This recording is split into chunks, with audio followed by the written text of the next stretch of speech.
कहानी की शुरुआत में हम ड्रासा नाम की एक शार्प शूटर को देखते हैं जो पिछले कई घंटों से एक टनल में छुपी हुई है। दरअसल वह यहाँ अपने शिकार का इंतजार कर रही होती है। ड्रासा को पास के एयरपोर्ट पर एक गवर्नमेंट अफसर को मारने का टास्क दिया गया था। कुछ ही देर बाद रनवे पर एक प्लेन लैंड करता है। ड्रासा को जैसे ही अपना शिकार नजर आया उसने उसे कई किलोमीटर दूर से एक ही शॉट में खत्म कर दिया। ड्रासा अपना ये काम इतनी बारीकी से अंजाम देती है कि वहाँ पर मौजूद गार्ड्स को पता ही नहीं चलता कि गोली किसने और कहाँ से चलाई। मिशन कंप्लीट करने के बाद ड्रासा अपनी माँ की कब्र पर जाती है जहाँ उसका फादर पहले से ही मौजूद होता है। यहाँ हमें ड्रासा के बारे में एक और बात मालूम होती है कि जब भी वह किसी को अपनी राइफल से मारती है तो उस बुलेट के कवर को अपने पास रख लेती है और फिर वह इन बुलेट कवर्स को अपने पिता को सौंप देती है। दरअसल ड्रासा एक कॉन्ट्रैक्ट किलर थी, यानी वह पैसों के लिए लोगों को मारा करती थी और अब तक कई लोगों को मार चुकी थी। इसे लोगों को मारना तो बिल्कुल अच्छा नहीं लगता था, लेकिन अब यह काम उसका पेशा बन चुका था। इसलिए ड्रासा उन बुलेट्स के कवर्स को अपने फादर को पकड़ा देती, जिससे उसका दुख थोड़ा कम हो जाता। ड्रासा अपने पिता को बताती है कि मुझे एक और नया प्रोजेक्ट मिला है जो पूरे 1 साल तक चलेगा। शायद इस दौरान मैं आपसे मिल नहीं पाऊंगी। जिस पर ड्रासा के फादर जवाब देते हैं, तुम हर साल आती हो और मुझे कुछ गोलियों के कवर पकड़ा देती हो, मगर अगले साल ऐसा नहीं होगा। मेरा कैंसर का लास्ट स्टेज चल रहा है, मेरे पास अब ज्यादा वक्त नहीं बचा और अगर आने वाले दिनों में मेरी मौत नहीं हुई तो मैं खुद 14 फरवरी वैलेंटाइंस डे पर अपनी जिंदगी खत्म कर लूंगा, क्योंकि अब मेरे पास जीने की कोई वजह नहीं है। तुम्हारी माँ भी मर चुकी है और तुम भी अपने काम के चलते साल में 1-2 बार मुझसे मिलने आती हो, इसलिए हो सकता है ये हमारी आखिरी मुलाकात हो। ये सुनकर ड्रासा की आंखें भर आती हैं। अब यहाँ सीन शिफ्ट होता है और हम देखते हैं इस कहानी के दूसरे लीड कैरेक्टर लेवाई को। लेवाई की जिंदगी बिल्कुल भी ठीक नहीं चल रही थी। उसे अक्सर भयानक सपने आते थे और नींद उसकी आंखों से कोसों दूर चली जाती थी। एक रात जब उसकी आंख बुरे सपने से खुलती है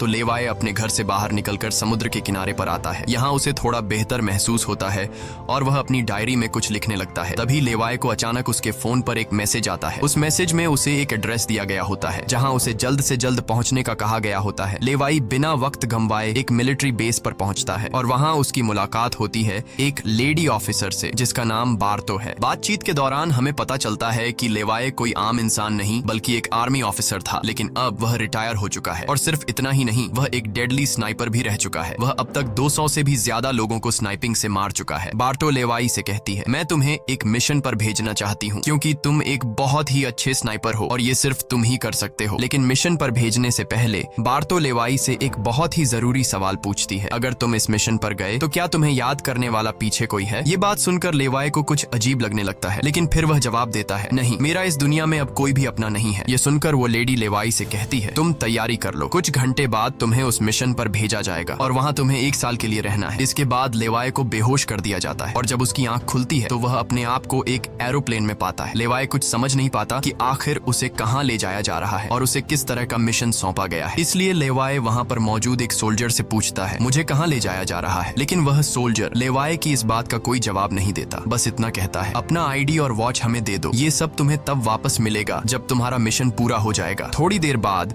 वो सोल्जर उसे बताता है, अब तुम्हारा प्लेन से उतरने का वक्त आ चुका है। कुछ ही मिनटों में हम नो फ्लाइंग जोन एरिया में एंटर करने वाले हैं। यहाँ से आगे जाने की हमें परमिशन नहीं है। बस वह सिर्फ इतना बताता है कि नीचे उतरने के बाद तुम्हें अकेले 32 किलोमीटर नॉर्थ की तरफ पैदल जाना होगा, तब तुम अपनी मिशन वाली जगह पर पहुंच जाओगे। लेकिन लेवाई के दिमाग में अब भी एक ही बात चल रही थी। वो फिर से उस सोल्जर से पूछता है, आखिर हम जा कहाँ रहे हैं? इस पर सोल्जर जवाब देता है, मुझे इस सवाल का जवाब देने का परमिशन नहीं है। मेरी वर्दी में एक माइक्रोफोन लगा हुआ है। अगर मैंने तुम्हें इस जगह के बारे में बताया तो मुझे नौकरी से निकाला जा सकता है या फिर मारा भी जा सकता है। यह बात सुनकर लेवाई के गले में सांसें अटक जाती हैं। इसके बाद उसे एक पैराशूट दिया जाता है और प्लेन का दरवाजा खुलते ही लेवाई कूद जाता है और सेफली लैंडिंग करता है। लेकिन असली गेम तो अब शुरू होता है। 32 किलोमीटर की दूरी उसे पैदल तय करनी थी। लेवाई को पैदल चलते चलते 2 दिन बीत जाते हैं और 2 दिनों का लंबा सफर तय करने के बाद फाइनली वो उस जगह पर पहुंच जाता है। वो देखता है कि ये एक बहुत ही सुनसान इलाका है जहां इंसान तो दूर बल्कि उससे परिंदे भी नहीं दिखाई देते। तभी उसकी मुलाकात जेडी नाम के एक आदमी से होती है। जेडी 1 साल तक यहाँ मिशन पर था, अब उसकी ड्यूटी खत्म हो चुकी है, इसलिए अब लेवाई उसकी जगह संभालेगा। जेडी लेवाई को एक वॉच टावर की तरफ ले जाता है। टावर के टॉप पर पहुंचने के बाद लेवाई को अब भी समझ नहीं आ रहा था कि उसे यहाँ क्या काम करना है। यही सवाल जब वो जेडी से पूछता है तो जेडी जवाब देता है, यहाँ एक बहुत ही गहरी खाई है जिसे गॉर्ज नाम दिया गया है। ये एक बहुत ही मिस्टीरियस और गहरी खाई है जिसके बॉटम तक आज तक कोई भी नहीं पहुंच पाया। तुम्हारा काम बहुत ही सिंपल है, तुम्हें इस खाई की पहरेदारी करनी है। इसके बाद वो लेवाई को यहाँ के स्ट्रिक्ट रूल्स बताता है। वह कहता है, तुम यहाँ से बाहर महीने में एक ही बार हेडक्वार्टर फोन कर सकते हो, चाहे कुछ भी हो जाए।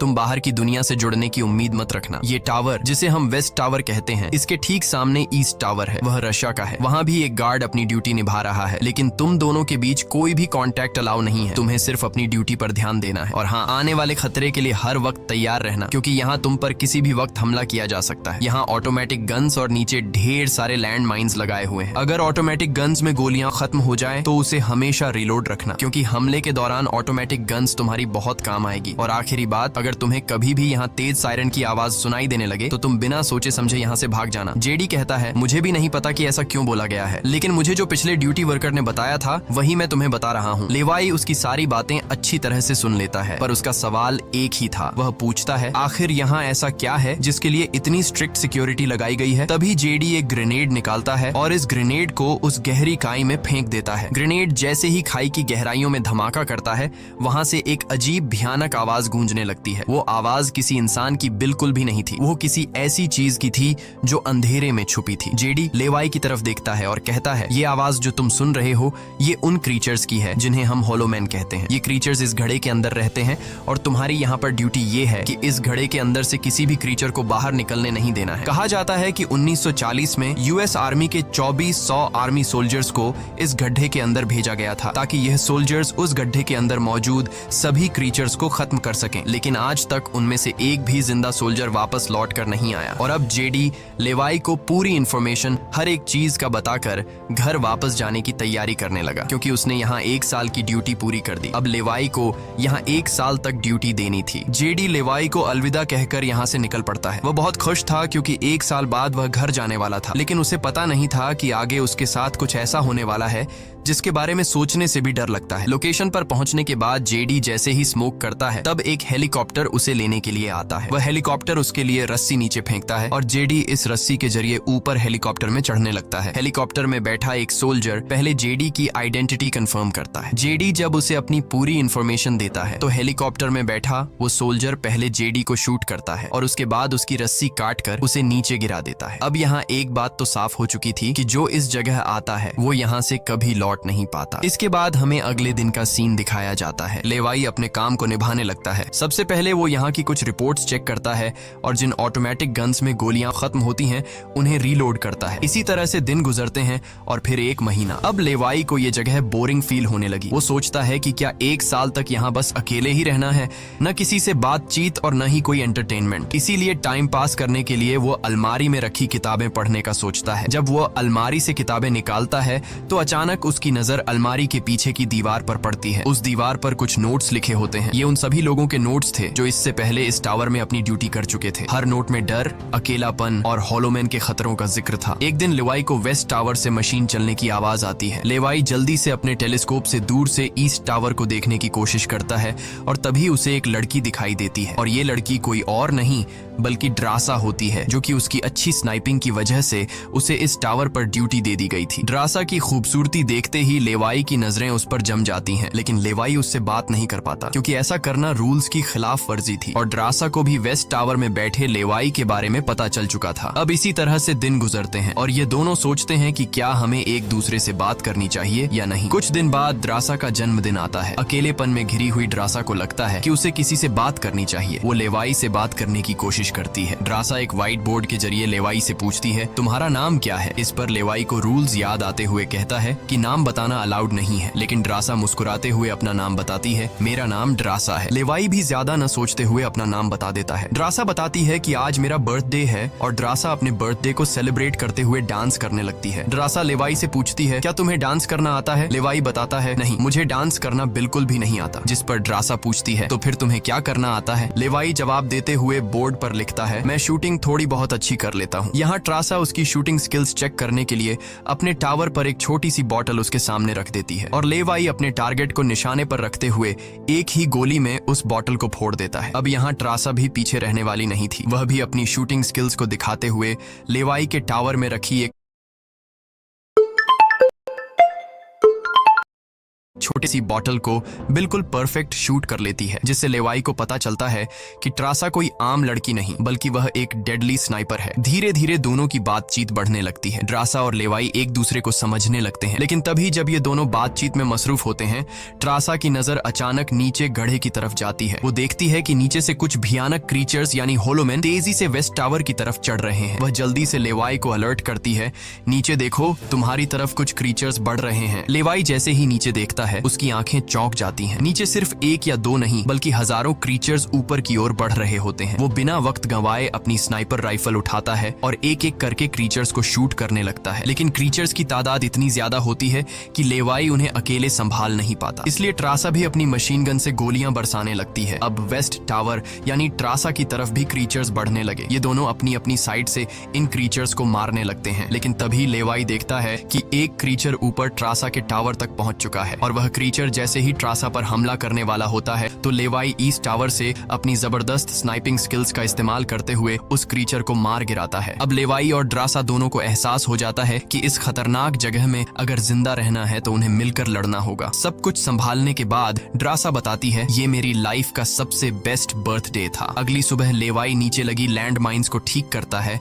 और ऑटोमेटिक गन को रीलोड करता है। तभी अचानक खाई के अंदर से एक ड्रोन निकलता है। वो ड्रोन कुछ सेकंड्स तक लेवाई की तरफ देखता है। ड्रोन अजीब तरीके से स्कैन करता है। ये देखकर लेवाई हैरान रह जाता है और उसे कुछ समझ नहीं आता कि ये ड्रोन क्यों और किसके लिए भेजा गया था। इस तरह से दिन गुजरते हैं और फिर महीने। इन दोनों की आपस में दोस्ती होने के बाद अब उनके दिन अच्छे गुजर रहे थे और अब उन्हें अकेलापन बिल्कुल भी महसूस नहीं होता था। पर एक दिन ट्रासा बहुत ज्यादा सैड होती है क्योंकि आज 14 फेब था और उसे याद आता है कि उसके फादर ने कहा था कि अगर कैंसर की वजह से आने वाले कुछ दिनों में नहीं मरा तो वो 14 फेब के दिन खुद को मार देगा। और यहाँ ड्रासा बोर्ड पर लिखकर लेवाई को बताती है, आज मैं खुद को बहुत ही अकेली महसूस कर रही हूँ। अगर आज मेरे पास कोई होता तो बहुत अच्छा होता। लेवाई को भी पहले ही दिन से ड्रासा से मिलने का मन था और आज वह खुद को रोक नहीं पाता। वो ड्रासा के पास जाने का प्लान बना लेता है। वह एक रॉकेट लॉन्चर के जरिए ईस्ट टावर तक पहुंचने का जुगाड़ कर लेता है। अगली सुबह वो रॉकेट लॉन्चर का इस्तेमाल करके एक मजबूत रस्सी को ड्रासा की तरफ फेंकता है, जिसके बाद ड्रासा टावर के बाहर आती है और वो रस्सी को मजबूती से एक पेड़ के साथ बांध देती है ताकि लेवाई रस्सी के जरिए लटक कर ईस्ट टावर तक पहुंच जाए। लेवाई बिना देर किए उस रस्सी के सहारे ईस्ट टावर की ओर बढ़ने लगता है, लेकिन बीच में वो अटक जाता है क्योंकि आगे रस्सी की ढलान खत्म हो चुकी थी। इसलिए अब लेवाई हाथों की मदद से आगे बढ़ने लगता है और करीब आधा घंटा हाथों की मदद से सफर करने के बाद वो ड्रासा के टावर तक पहुंच जाता है। ड्रासा उसे वेलकम करती है और कहती है, तुमसे बहुत ही गंदी पसीने की बू आ रही है, इसलिए पहले तुम नहा लो, फिर मैं तुमसे मिलूंगी। लेवाई को ये सुनकर हंसी आ जाती है। वह कुछ कहता नहीं, बस सिर हिलाकर मान जाता है। ड्रासा यहाँ पर शरारत करते हुए उसके कपड़े दूर जाकर छिपा लेती है और सीसीटीवी कैमरा के जरिए लेवाई को देख रही होती है, जो टावर में मौजूद शावर में नहा रहा होता है। उसके बाद लेवाई और ड्रासा एक साथ बैठकर काफी देर तक बातें करते हैं। ड्रासा उससे अपनी पूरी स्टोरी बताती है और बताती है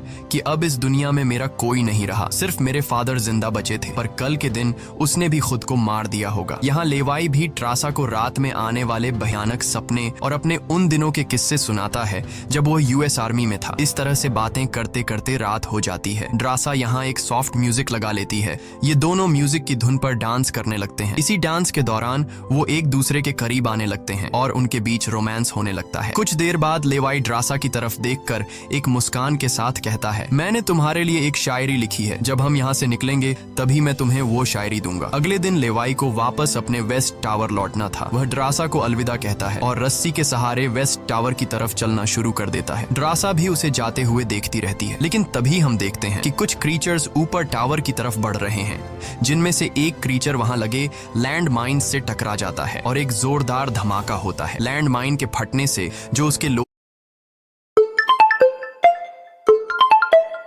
के पार्ट्स हवा में उड़ जाते हैं, उनमें से एक पार्ट रस्सी से टकरा जाता है, जिससे रस्सी टूट जाती है और वो तेजी से उस खाई में गिर जाता है। लेवाई को गिरते देखकर ट्रासा बिना सोचे समझे अपना पैराशूट उठाकर वह भी उस खाई में कूद जाती है। खाई की गहराई में गिरने के बाद ट्रासा पानी की तेज बहाव वाली नदी में बहने लगती है। वह किसी तरह करके नदी से बाहर निकलकर किनारे तक पहुंच जाती है। दूसरी तरफ लेवाई की किस्मत अच्छी होती है कि वो एक बड़े से पेड़ पर गिरकर लटक चुका था। इतनी ऊंचाई से गिरने के बाद उसे चोटें तो काफी सारी आ जाती हैं, पर उसकी जान बच जाती है। जैसे ही उसकी आंखें खुलती हैं, वो देखता है कि एक बड़ा कीड़ा उस पर हमला करने के लिए बढ़ रहा है। वो खुद को बचाने की कोशिश करता है, पर तभी पेड़ की लकड़ी टूट जाती है और लेवाई नीचे पेड़ की जड़ों पर गिर जाता है। नीचे गिरते ही पेड़ की जड़ों ने उसे अपनी गिरफ्त में लेने लगती है और लेवाई को जकड़ लेती है। उससे पहले कि ये जड़ें लेवाई को मार देती, वहाँ ट्रासा पहुंच जाती है। वो जल्दी से चाकू निकालकर इन जड़ों को काटने लग जाती है, जिससे लेवाई आजाद हो जाता है। इसके बाद लेवाई और ट्रासा चारों ओर देखने लगते हैं। हर तरफ सन्नाटा और डर का माहौल छाया होता है। तभी अचानक पेड़ों की आड़ से कुछ क्रीचर्स निकलकर उन पर हमला कर देते हैं। यहाँ उनके बीच एक बड़ी फाइट होने लगती है। लेवाई अपनी बंदूक संभालता है और पहली गोली सीधे एक क्रीचर के सर में मारता है। एक के बाद एक दोनों ने मिलकर दोनों क्रीचर्स को खत्म कर दिया। यहाँ लेवाई की नजर क्रीचर की डेड बॉडी पर पड़ती है। वह देखता है कि क्रीचर ने वही आर्मी वर्दी पहन रखी थी जो किसी जमाने में अमेरिकन सोल्जर्स की होती थी। ये देखकर लेवाई के रोंगटे खड़े हो जाते हैं। तभी उसे जेडी की वो बातें याद आती हैं जब उन्होंने बताया था कि 1940 में 2400 सोल्जर्स के एक बड़े ग्रुप को इस खाई में भेजा गया था और वो सैनिक कभी वापस नहीं लौटे थे। उसके बाद लेवाई और ट्रासा एक अजीब भयानक सी जगह पर पहुंच जाते हैं। यहाँ का मंजर किसी बुरे सपने जैसा था। हर तरफ इंसानों के सड़े गले शरीर पड़े थे और सबसे अजीब बात यह थी कि इन शरीरों के अंदर से पेड़ पौधे उग आए थे। ऐसा लग रहा था जैसे कोई जानलेवा वायरस ने इस जगह को अपनी गिरफ्त में ले लिया हो। तभी अचानक पेड़ों के बीच से कुछ हलचल होती है। लेवाई और ट्रासा समझ जाते हैं कि क्रीचर्स एक बार फिर उनका पीछा कर रहे हैं। डर के मारे यह दोनों तेजी से भागने लगते हैं और एक टूटी फूटी चर्च में घुस जाते हैं। दरवाजा बंद करने के बाद सामने उन्हें एक अजीब सा नजारा दिखता है। हर तरफ इंसानों की लाशें पड़ी हुई थीं। उनकी हालत देखकर ऐसा लग रहा था जैसे उन्होंने खुद अपनी जान ले ली हो ताकि इस वायरस से बच सकें। अचानक एक बड़ी मकड़ी ट्रासा के ऊपर कूद पड़ती है और ढेर सारी और भी मकड़ियां निकल आती हैं। ये मकड़ियां साइज में काफी बड़ी होती हैं। जैसे ही स्पाइडर उन पर हमला करता है, लेवाई और ट्रासा मिलकर उसे खत्म कर देते हैं। दूसरी तरफ चर्च का दरवाजा वो क्रीचर तोड़कर अंदर आ जाते हैं। लेवाई और ट्रासा अपनी जान बचाने के लिए उन पर फायरिंग शुरू कर देते हैं और जैसे तैसे करके उनसे अपनी जान छुड़ाकर चर्च से बाहर निकल आते हैं। तभी लेवाई की नजर सामने पहाड़ में बनी एक पुरानी सुरंग पर पड़ती है। वह दोनों फौरन उस सुरंग के अंदर घुस जाते हैं। अंदर जाकर उन्हें पता लगता है कि असल में यह एक पुरानी लैब है। यहाँ हर जगह टूटी फूटी कांच, मशीन्स और पुराने जंग लगे हुए कंटेनर्स पड़े थे। यहाँ लेवाई को एक पुराना डीवीडी कैसेट मिलता है। लेवाई डीवीडी को प्ले करता है और स्क्रीन पर एक लड़की नजर आती है। वह लड़की कहती है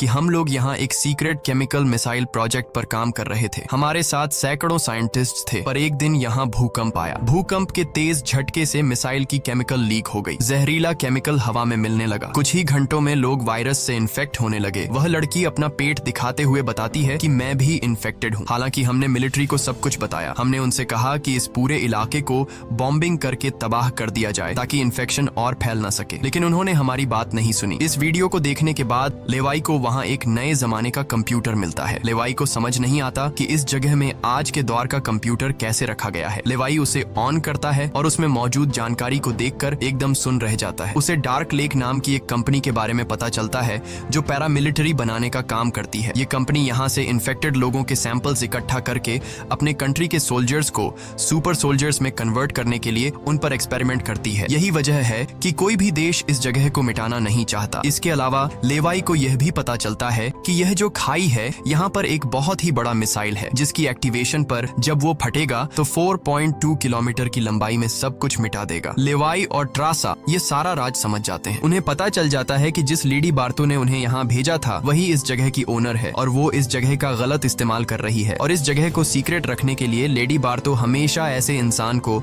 यहाँ पर ड्यूटी के लिए चुनती थी जिसका पीछे कोई पूछने वाला नहीं हो, और उस इंसान को यहाँ साल भर ड्यूटी करने के बाद मार दिया जाता, जिस तरह से जेडी को मार दिया गया था ताकि वो बाहर आकर दुनिया को इस जगह के बारे में नहीं बता सके। ये सब जानने के बाद जैसे ही ये दोनों वहाँ से निकलते हैं तभी एक घुड़सवार क्रीचर ट्रासा को रस्सी से जकड़कर अपने साथ ले जाता है। लेवाई ट्रासा की तलाश में यहाँ वहाँ भटकता है लेकिन उसे ट्रासा कहीं दिखाई नहीं दे रही थी। तभी लेवाई एक ऐसी जगह पर पहुँचता है जहाँ एक बड़ी मिसाइल रखी हुई थी। ये वही मिसाइल थी जिसके बारे में डार्क लेक कंपनी के कंप्यूटर से लेवाई को जानकारी मिली थी। लेवाई को सब कुछ साफ समझ आ चुका था। असल में वॉच टावर में पहले रह चुके लोग जब यह कहते थे कि अगर सायरन की आवाज सुनाई दे तो जितनी जल्दी हो सके यहाँ से भाग जाना चाहिए, वो दरअसल इस मिसाइल की ही बात कर रहे थे। दूसरी तरफ ट्रासा अब उस क्रीचर के कब्जे में थी। ट्रासा खुद को छुड़ाने की कोशिश करती है और जैसे तैसे करके वो खुद को छुड़ा लेती है। आजाद होते ही ट्रासा और क्रीचर के बीच फाइट छिड़ जाती है। लेवाई भी ट्रासा को ढूंढते ढूंढते वहाँ पहुंच जाता है और वह भी फौरन क्रीचर पर हमला कर देता है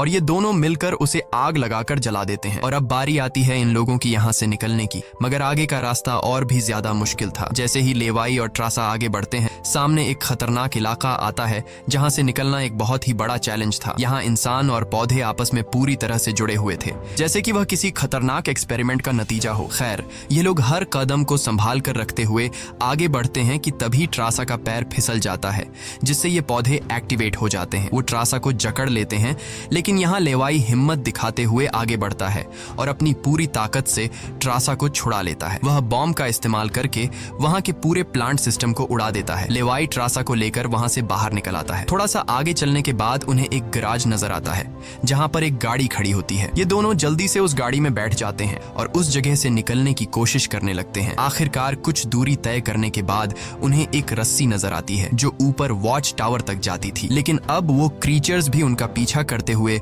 वहां तक पहुंच चुके थे। अब यहाँ रस्सी को हाथों से पकड़कर ये लोग अगर ऊपर चढ़ते तो ये क्रीचर्स इन्हें मार देते। इसलिए लेवाई समझदारी से काम लेते हुए जीप को रस्सी से बांधकर ऊपर चढ़ने लगते हैं। ये लोग जीप को इसलिए रस्सी से बांध लेते हैं ताकि ये दोनों जीप में बैठकर उनके हाथ क्रीचर्स के साथ लड़ने के लिए फ्री हों। वो क्रीचर्स उन पर हमला करते हैं और यहाँ उनके बीच एक बड़ी फाइट होती है, लेकिन वो क्रीचर्स तादाद में काफी ज्यादा थे, इसलिए वो इन पर भारी पड़ रहे थे। यहाँ लेवाई के दिमाग में एक आइडिया आता है। वह जीप की पेट्रोल टैंक इन क्रीचर्स पर लीक कर देता है, जिससे निकलने वाले तेल को आग लगाकर उन सभी क्रीचर्स को जला देता है और आखिर में ये लोग उस जीप की रस्सी काटकर उसे नीचे छोड़ देते हैं, जिससे वो सभी क्रीचर्स मारे जाते हैं। इस तरह से ये लोग फाइनली ऊपर चढ़ने में कामयाब हो जाते हैं। अब इन दोनों को पता चल चुका था कि अगर ये दोनों यहाँ साल भर ड्यूटी कर भी लें तब भी आखिर में इन दोनों को मार दिया जाएगा। इसीलिए अब ये दोनों एक बड़ा फैसला करते हैं कि अब वो इस जगह की रक्षा नहीं करेंगे बल्कि इस जगह को तबाह कर देंगे, ताकि इनकी तरह कोई दूसरा सोल्जर यहाँ पर न फंस सके और इस जगह का गलत इस्तेमाल बंद हो जाए। ये सब करने के बाद ये दोनों यहाँ से दूर जाकर एक नई जिंदगी की शुरुआत करेंगे। यहाँ ट्रासा कहती है, मेरे पास फ्रांस में छुपने के लिए एक जगह है, हम वहाँ जाकर शादी करेंगे और आगे की जिंदगी वहीं पर बिताएंगे। लेवाई ट्रासा की बात मान जाता है और अब वह कहता है, मुझे वापस अपने टावर पर जाना होगा। मैं वहाँ जाकर टावर में एक बॉम्ब फिट करूंगा और साथ ही इस मिसाइल को भी एक्टिवेट कर दूंगा, जिससे यह पूरी जगह तबाह हो जाएगी। जिसके बाद लेवाई रस्सी की मदद से अपने टावर तक पहुंच जाता है। इस बीच लेडी बार्तो लेवाई से कांटेक्ट करती है और सवाल करती है, क्या तुम इस गड्ढे के अंदर गए थे, क्योंकि किसी ने हमारे कंप्यूटर को ऑन किया है। लेवाई यहाँ पर झूठ बोलकर बताता है, नहीं, मैं वहाँ नहीं गया था। लेकिन बार्तो जानती है कि लेवाई झूठ बोल रहा है। उन्होंने सिक्योरिटी कैमरास में सब कुछ देख लिया था कि लेवाई और ट्रासा दोनों गड्ढे के अंदर गए थे। फिर भी वो अपनी बात को आगे बढ़ाते हुए कहती है, अगर तुम नहीं गए तो फिर जाहिर सी बात है कि यह सारा काम उस वेस्ट टावर वाले गार्ड का है। तुम एक काम करो कि उस वेस्ट टावर वाले इंसान यानी ट्रासा को मार दो, क्योंकि उसने रूल तोड़ा है। यहाँ लेवाई हाँ तो बोल देता है, लेकिन बार्तो को पता चल चुका था कि यह उसे नहीं मारेगा और वह समझ चुकी थी कि ये दोनों अब यहाँ से भागने वाले हैं और बाहर जाकर दुनिया को इस जगह के बारे में बता देंगे। इसीलिए वह खुद हेलीकॉप्टर में यहाँ पहुँचती है, लेकिन बार्तो के पहुँचने से पहले ये दोनों अपनी पूरी तैयारी कर चुके थे। लेवाई टावर से काफी दूर जाकर अपनी लाइफ का सबसे लंबा शॉट लेता है और सीधा उस टावर पर गोली मारता है जो सीधा नीचे मिसाइल से कनेक्ट था, जिससे एक तेज सायरन बजने लगता है। अब उनके पास टाइम कम था। ये दोनों तेजी से भागने लगते हैं क्योंकि जब मिसाइल फटेगी तो वह 4.2 किलोमीटर के एरिया को तबाह कर देगी। लेवाई और ट्रासा दोनों पूरी ताकत से जंगल की ओर भागने लगते हैं। ट्रासा अपनी जान बचाते हुए उस जगह से काफी दूर निकल जाती है, लेकिन लेवाई के पैर में चोट आई थी जिससे वह तेज नहीं भाग सकता था। दूसरी तरफ बार्तो को भी यह समझ आ चुका था कि जल्द ही मिसाइल ब्लास्ट होने वाला है। ठीक इसी वक्त मिसाइल एक्टिवेट हो जाती है और एक बहुत ही बड़ा धमाका होता है जिससे पूरी खाई तबाह होने लगती है। यह ब्लास्ट इतना भयानक था कि उसके लपटने और झटके दूर तक फैल गए, जिसमें बार्तो का हेलीकॉप्टर भी उस धमाके की चपेट में आ जाता है और वह वहीं मारी जाती है। ट्रासा ने तो 4.2 किलोमीटर का फासला तय कर लिया था, लेकिन लेवाई उस धमाके की लपेट में आ जाता है और धमाके से आने वाली तेज हवा उसे पानी में गिरा देती है। दूसरी तरफ खाई में सभी क्रीचर्स मारे जाते हैं। अब सिर्फ ट्रासा उस धमाके में जिंदा बच गई थी और वह एक ऊंची जगह पर खड़ी होकर लेवाई का इंतजार करने लगी। इंतजार करते करते रात हो जाती है, लेकिन लेवाई का कोई अता पता नहीं चलता। वो समझ जाती है कि अब लेवाई जिंदा नहीं रहा, जिसके बाद कहानी यहाँ से कुछ महीने आगे शिफ्ट होती है। ट्रासा लेवाई की लिखी हुई कविता को पढ़ती है। हर एक शब्द में उसे लेवाई की यादें महसूस होती हैं। आंखों में आंसू लिए वो अपने दिल को संभालने की कोशिश करती है। अब ट्रासा एक नई जिंदगी की शुरुआत करते हुए फ्रांस के एक होटल में वेट्रेस की जॉब करने लगती है, लेकिन फिर अचानक एक दिन ट्रासा के सामने लेवाई आकर खड़ा हो जाता है। वह जिंदा था। लेवाई को देखकर ट्रासा की आंखें खुली की खुली रह जाती हैं। वह खुशी के मारे दौड़कर लेवाई को गले गले लगाती है और इसी के साथ यह कहानी खत्म हो जाती है। अगर वीडियो आपको अच्छी लगी हो तो हमारे चैनल को सब्सक्राइब और वीडियो को लाइक जरूर